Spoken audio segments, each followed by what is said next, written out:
Senior పాత్రికేయులు, రాజకీయ విశ్లేషకులు, ప్రజల గొంతుక, ప్రజల తరపున ప్రభుత్వాన్ని నిలదీసే జర్నలిస్ట్ గోసాల ప్రసాద్ గారి మృతి బాధాకరం.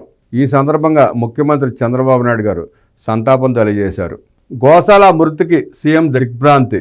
సీనియర్ పాత్రికేయుడు, రాజకీయ విశ్లేషకుడు గోసాల ప్రసాద్ మృతిపై ముఖ్యమంత్రి చంద్రబాబు ఒక ప్రకటనలో దిగ్భ్రాంతి వ్యక్తం చేశారు.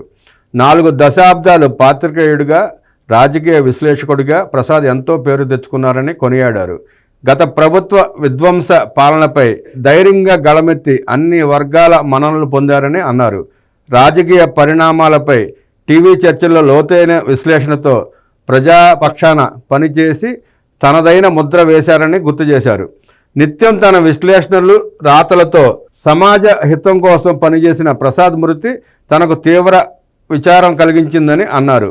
ఆయన ఆత్మకు శాంతి చేకూరాలని కాంక్షిస్తూ వారి కుటుంబ సభ్యులకు ప్రగాఢ సానుభూతి తెలిపారు. సీనియర్ పాత్రికేయులు, దేవాదాయ ధర్మాదాయ శాఖ నేతృత్వంలోని ఆరాధన పత్రిక సంపాదకుడు గోసాల ప్రసాద్ మృతికి వ్యవసాయ మంత్రి అచ్చెన్నాయుడు ఒక ప్రకటనలో సంతాపం తెలిపారు.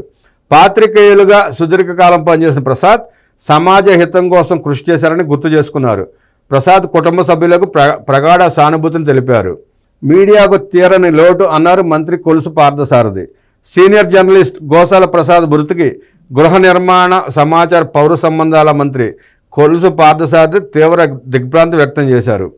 వివిధ మీడియా సంస్థలు, ఛానళ్లలో విశ్లేషకుడిగా పనిచేసిన అపారమైన అనుభవం ఉన్న ప్రసాద్ మృతి మీడియా రంగానికి తీరని లోటు అన్నారు. కుటుంబ సభ్యులకు ప్రగాఢ సానుభూతి తెలిపారు.